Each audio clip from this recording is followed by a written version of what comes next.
शुभकामना देना चाहता हूं इस बजट के लिए पूरे प्रदेश को, और मैं धन्यवाद करना चाहता हूं। और अपनी बात शुरू करूं उससे पहले मैं इस देश और प्रदेश की स्थिति के बारे में एक निवेदन करना चाहता हूं कि पीर हो गई है पर्वत सी, अब ये पिघलनी चाहिए, हिमालय से फिर कोई गंगा निकलनी चाहिए, जो आग मेरे दिल में है वो हर दिल में जलनी चाहिए। हंगामा खड़ा करना मेरा मकसद नहीं, मैं चाहता हूं कि मेरे इस देश और प्रदेश की तस्वीर बदलनी चाहिए, तकदीर बदलनी चाहिए। तस्वीर और तकदीर सिर्फ किसी के भाषणों से नहीं बदलती है, जन कल्याणकारी कामों से बदलती है, अच्छी सोच से बदलती है, और वो सोच इस बजट में दिखी है। मैं निवेदन करना चाहता हूं, बहुत लंबी चौड़ी बात ना करके और आंकड़ों के मायाजाल में ना फंस के मैं आप लोगों से आग्रह करना चाहता हूं, निवेदन करना चाहता हूं। इस प्रदेश में 2 प्रमुख समाचार पत्र हैं, उनके नाम उल्लेख करना मैं उचित नहीं समझता, लेकिन आज एक प्रदेश लेवल के समाचार पत्र में मैंने पढ़ा, सुबह सुबह पढ़ा तो मुझे बड़ा हर्ष का विषय हुआ कि आज तक मैं बजट के बारे में आज तक पढ़ता आया हूँ, राजनीतिक जीवन में पढ़ता आया हूँ, बचपन से पढ़ता आया हूँ, हर अखबार में ये लिखा जाता था ऊंट के मुंह में जीरा। लेकिन मैं धन्यवाद देना चाहता हूं, पहली बार इस बजट को देख के राजस्थान के एक प्रतिष्ठित अखबार ने लिखा कि ऊंट के मुंह में शीरा यानी हलवा। पहली बार मैंने ये सुना तो प्रसन्न हुआ मन, क्योंकि अखबार हमारा नहीं है, राजनीतिक दल का नहीं है, किसी व्यक्ति का नहीं है, किसी राजनेता का नहीं है। और दूसरा शुभ संकेत मैं बताता हूं, सतयुग में, त्रेता में और द्वापर में जब भी कोई यज्ञ होता था, जब भी कोई अच्छा काम होता था तो ईश्वर खुश होके पुष्प वर्षा किया करते थे। आपको ध्यान दिलाना चाहता हूं, कल के बजट के बाद भगवान ने पुष्प वर्षा की जगह जल वर्षा करके अभिषेक किया, इस बजट का अभिषेक किया, राजस्थान के कल्याणकारी बजट का अभिषेक किया।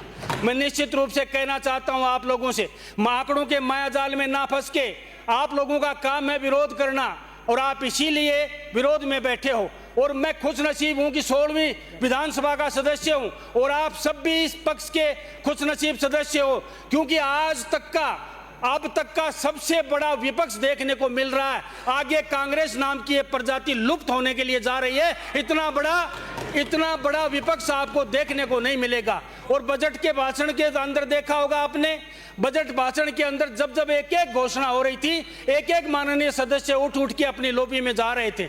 और मैं ये निवेदन करना चाहता हूं, जीवन में कभी सोचना नहीं, खड़े होके बजट पढ़ेंगे, आप आगे आगे बैठ के बजट सुनने लायक भी नहीं बचोगे, क्योंकि आपने 60 साल में इस देश को दिया क्या है, हिंदुस्तान को, इस देश को दिया क्या, राज तो आपने ही किया है। कैसे आंकड़ों का माया जाल, इसमें जीरो, इसमें जीरो, ये कह के सदन को गुमराह नहीं करते हैं। ये देश का और प्रदेश का बजट है। आप लोगों से आग्रह करना चाहता हूं, अगर गौर से पढ़ोगे तो हम लोगों ने, हेमाराम चौधरी जी ने कहा था बजट भाषण पे, आपके अशोक जी गहलोत ने बजट भाषण पढ़ा था और उन्होंने कहा था लास्ट के 6 महीने में अगर इस जनता को आप सोने से भी तोल दोगे तो आपको वोट नहीं देंगे। मैं धन्यवाद देना चाहता हूं मुख्यमंत्री भजन लाल जी शर्मा को और माननीय हमारी राजनीतिक दल को।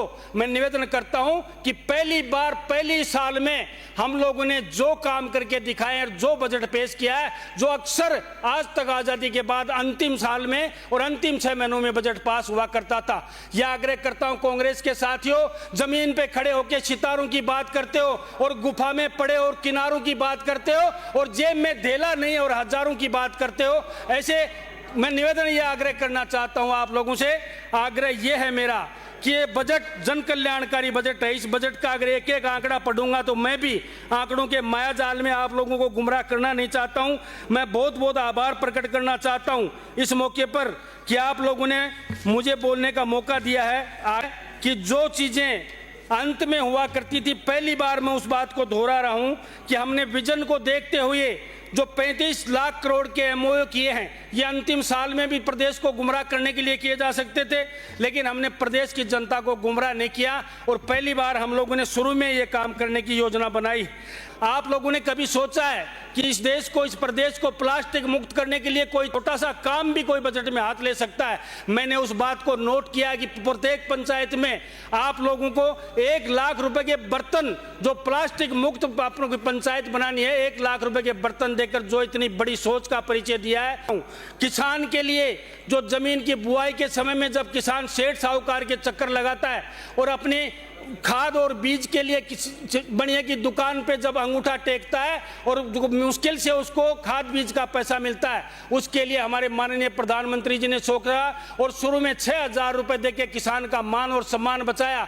और धन्यवाद देना चाहता हूं हमारे मुख्यमंत्री जी को कि उन्होंने 2,000 बढ़ा के पहले और 1,000 बढ़ा के 9,000 रुपए करके किसान का मान और सम्मान बढ़ाया, उसके लिए मैं धन्यवाद देना चाहता हूं।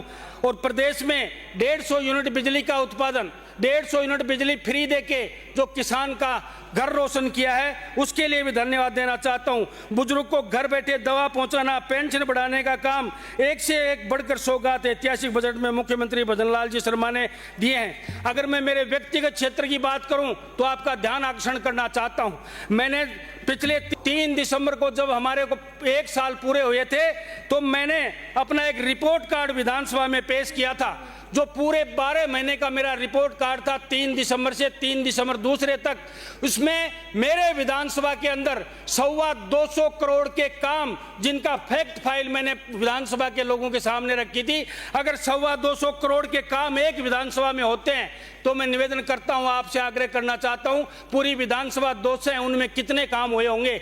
आंकड़ों का मायाजाल दिखा के प्रदेश के बजट को सिर्फ रटी रटाई बात करके ये निराशाजनक बजट है, ये लोक कल्याणकारी बजट नहीं है, ये गरीब को गरीब करने का बजट है, ऐसा करके अगर हम लोग इस सदन को गुमराह करेंगे तो मैं समझता हूं कुछ काम होने वाला नहीं है। आप भी काम कीजिए, हमको भी काम करने दीजिए और अच्छे काम के लिए धन्यवाद निश्चित रूप से दीजिए। जब हम माननीय दिया कुमारी जी कह रही थी, जब हम 1.25 लाख नौकरी देने की बात करते हैं तो भी विपक्ष के सदस्य मैच नहीं थपथपाते हैं, हम 1.5 लाख प्राइवेट सेक्टर में नौकरी देने की बात करते हैं तो भी विपक्ष के सदस्य मैच नहीं थपथपाते हैं। इसका मतलब आपको सिर्फ और सिर्फ राजनीति करनी है, प्रदेश की तरक्की से कोई आपका लेना देना नहीं है। आपसे आग्रह करना चाहता हूं, और एक वरिष्ठ माननीय सदस्य ने कहा था कि जाते जाते आप लोग ये काम कर जाओगे, वो काम कर जाओगे। मैं इस सदन को कहना चाहता हूं और मेरे विपक्ष के साथियों से कहना चाहता हूं कि ये भारतीय जनता पार्टी और भारतीय जनता पार्टी की सरकार कहीं नहीं जा रही है और पूरे देश में 2047 तक इस देश का नवनिर्माण करके और आपको इस प्रदेश का नवनिर्माण करके ये सरकार यहां तक रुकने वाली है। आग्रह इतना करना चाहता हूं, आशा करता हूं कि आप लोग भी इस देश के नवनिर्माण में और प्रदेश के निर्माण में सहभागी रहेंगे। मैं आग्रह करता हूं, आप लोगों से एक निवेदन करता हूं कि सब लोग साथ देंगे तो एक प्रदेश मिलेगा आपको और आप लोगों को अच्छा एक प्रदेश की भौगोलिक स्थिति मिलेगी। इसलिए आग्रह, मेरा निवेदन इतना ही है।